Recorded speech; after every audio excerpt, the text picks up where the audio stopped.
Oke, Assalamualaikum warahmatullahi wabarakatuh. Waalaikumsalam warahmatullahi wabarakatuh. Oke, bagaimana kabarnya hari ini, Teteh? Baik? Alhamdulillah baik. Ibu, baik.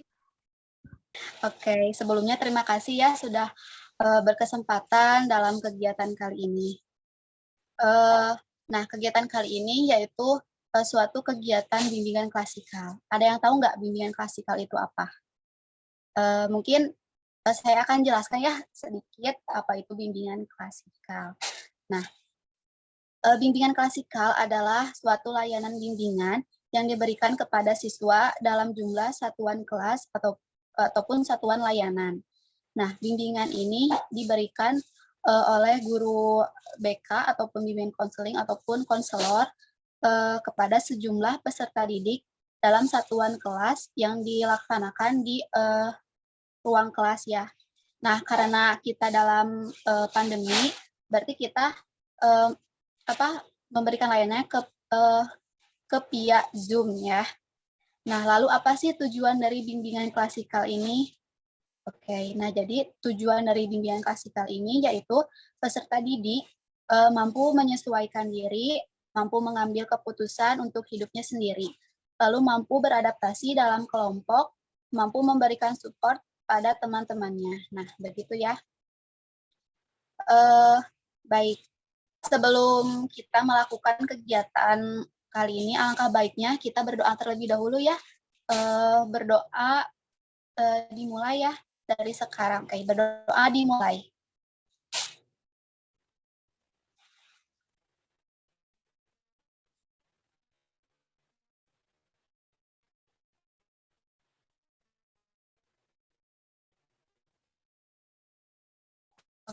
Oke, selesai. Dimulai mungkin dari kalian satu persatu. Oke. Nama saya Mira Rosniati. Di sini saya sebagai guru BK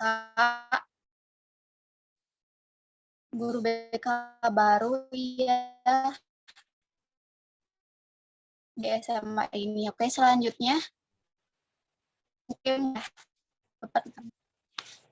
halo. Oh, suaranya kurang jelas, Bu.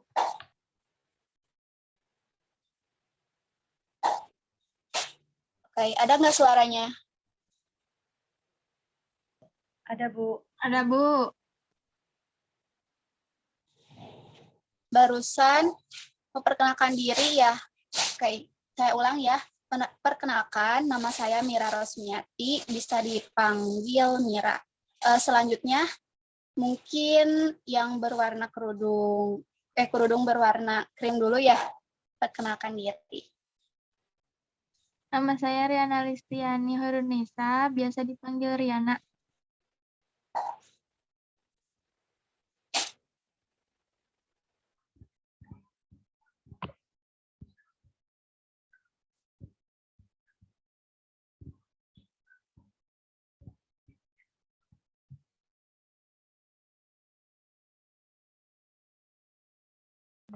Nggak ada suaranya. Selanjutnya, ada nggak?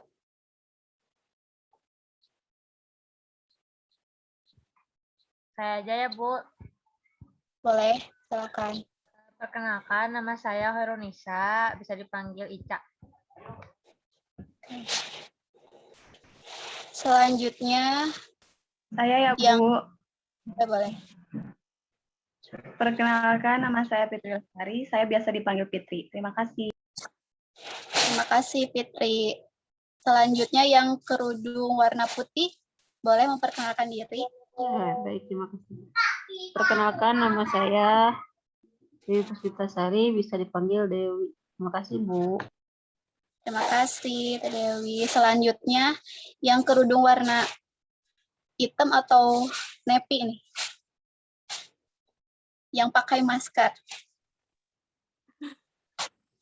Nama saya Cynthia Isma, bisa dipanggil Cynthia.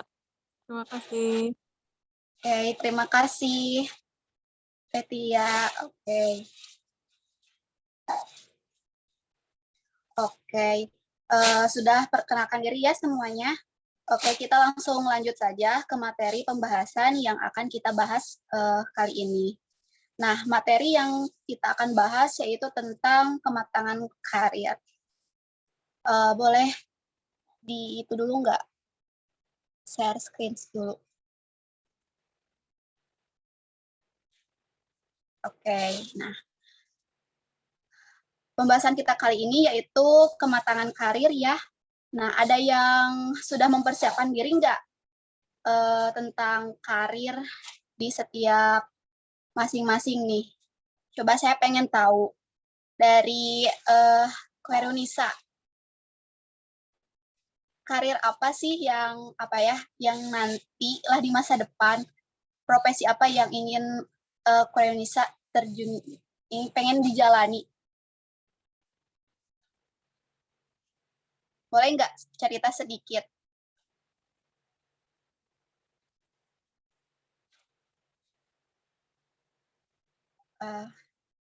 Ada nggak? Oke, coba Saya, deh. Bu, Boleh. kalau Iya ya?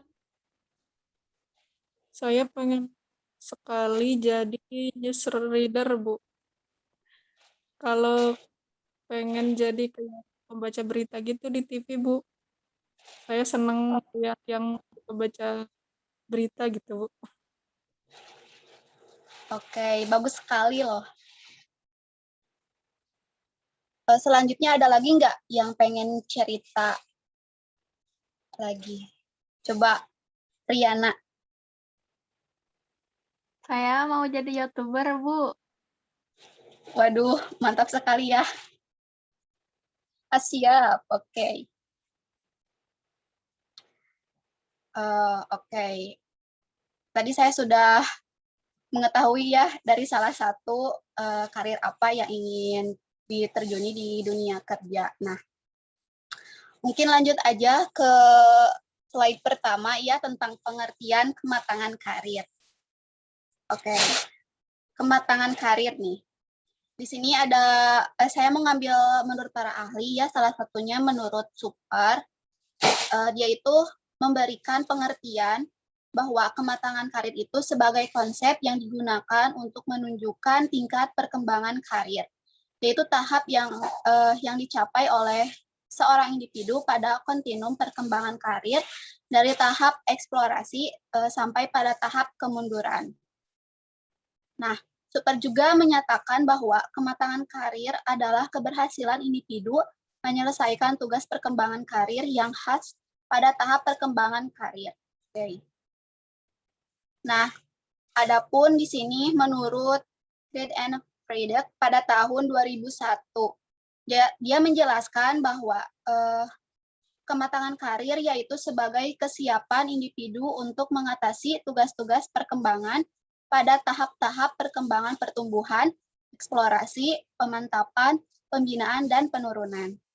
Nah, jadi dapat disimpulkan ya dari beberapa para ahli yang mengemukakan tentang kematangan karir, dapat disimpulkan pula tentang kematangan karir ini. Nah, jadi kematangan karir yaitu kemampuan individu dalam menguasai tugas perkembangan karir sesuai dengan tahap perkembangan karir, dengan menunjukkan perilaku yang dibutuhkan untuk merencanakan karir, mencari informasi, memiliki kesadaran tentang apa yang dibutuhkan dalam membuat keputusan karir. Oke, slide selanjutnya coba. Di situ ada tahap perkembangan karir. Enggak? Nah, oke. Nah, tahap perkembangan karir.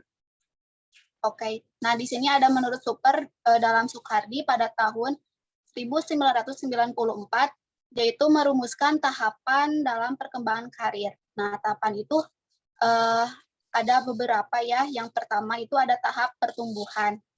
Nah, tahap pertumbuhan ini ditandai oleh perkembangan kecakapan, sikap, minat, dan kebutuhan yang berhubungan dengan konsep diri.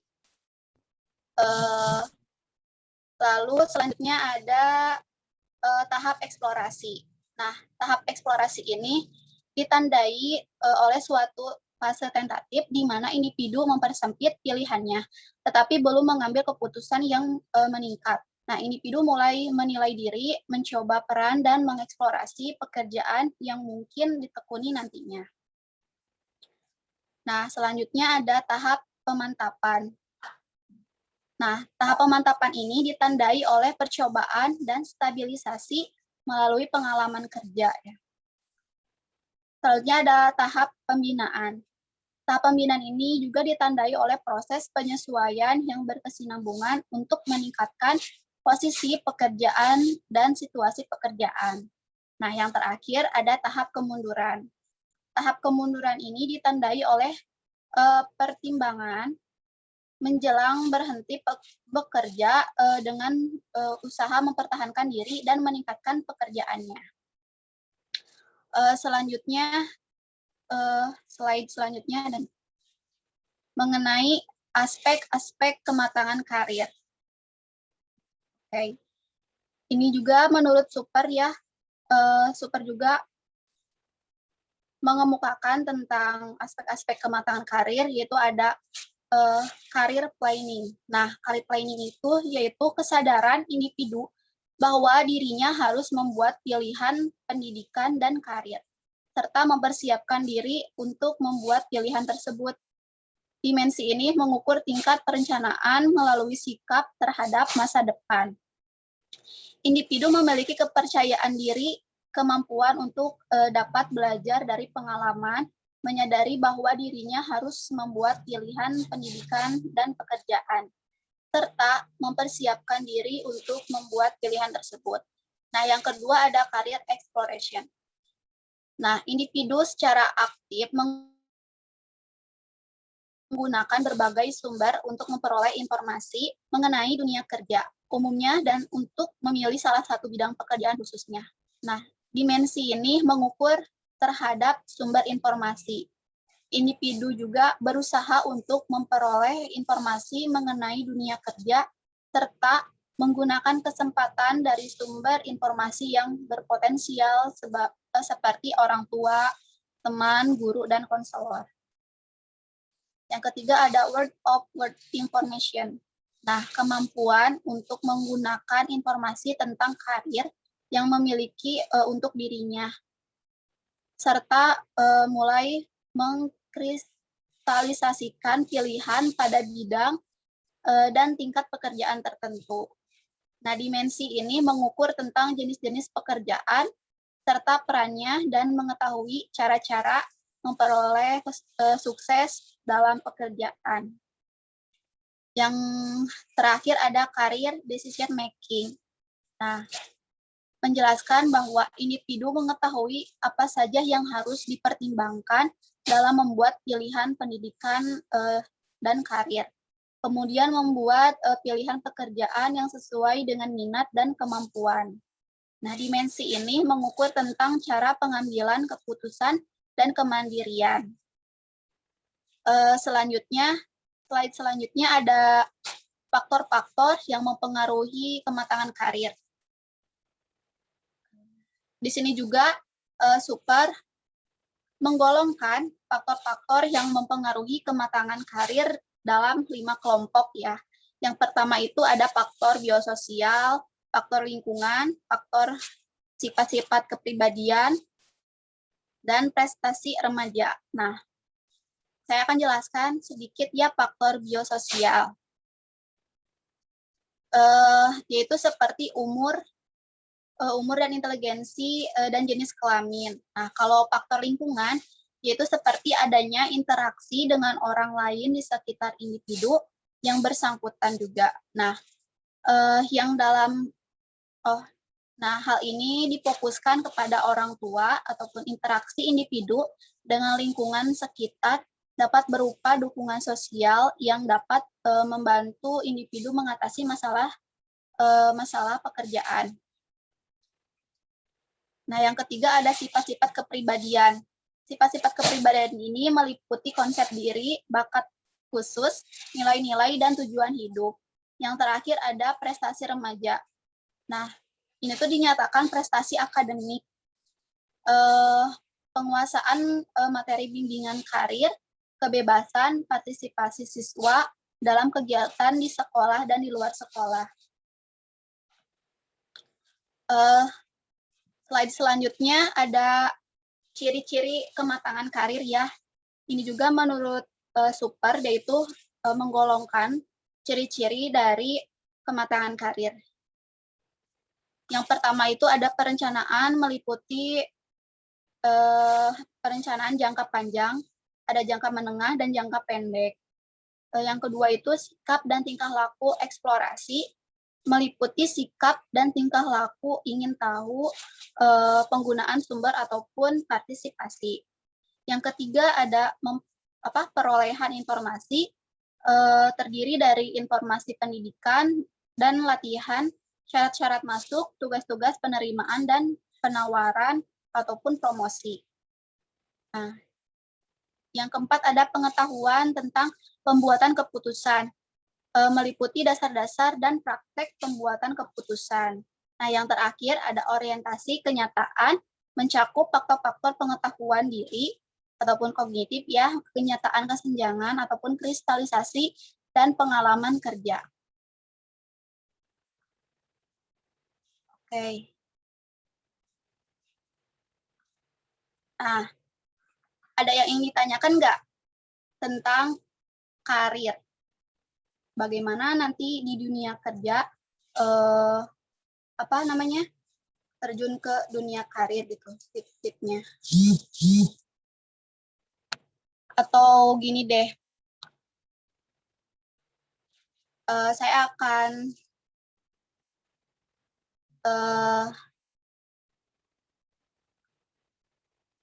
nanya terlebih dahulu deh ke siapa ya? Ke Riana, boleh? Boleh, Bu. Karena tadi saya ngerasa agak kecepatan ya menjelaskan tentang ciri-ciri kematangan karir, ditakutkan teman-teman semuanya itu nggak ngerti gitu. Boleh diulang nggak ataupun diulang lagi nggak tentang ciri-ciri dari kematangan karir? Boleh, Bu. Ciri-ciri kematangan karir. Suara saya jelas nggak, Bu? Jelas, sangat jelas. Ciri-ciri kematangan karir itu ada 5. Yang pertama, perencanaan meliputi perencanaan jangka panjang, jangka menengah, dan juga jangka pendek. Yang kedua, sikap dan tingkah laku eksplorasi, yaitu meliputi sikap dan tingkah laku ingin tahu, penggunaan sumber, dan partisipasi. Yang ketiga, perolehan informasi terdiri dari informasi pendidikan dan latihan, syarat-syarat masuk, tugas-tugas, penerimaan dan penawaran, serta promosi. Yang keempat, pengetahuan tentang pembuatan keputusan, meliputi dasar-dasar dan praktek pembuatan keputusan. Dan yang terakhir itu orientasi kenyataan, yang isinya mencakup faktor-faktor pengetahuan diri, kenyataan, kristalisasi, dan pengalaman kerja. Begitu, Bu. Oke, terima kasih banyak ya untuk Riani. Mungkin ada yang ingin ditanyakan kembali nggak tentang karir? Atau mau dicukupkan saja?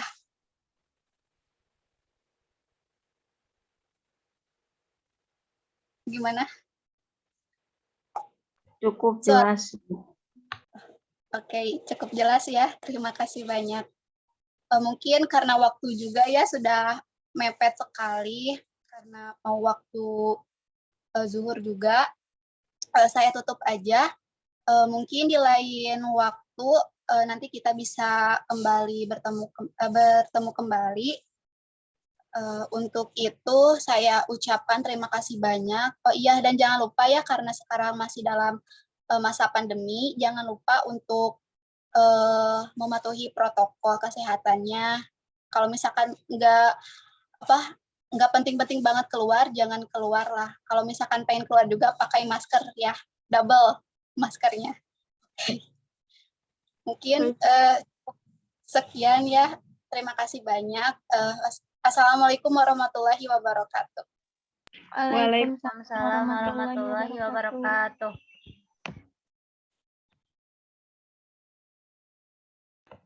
Udah ini teh.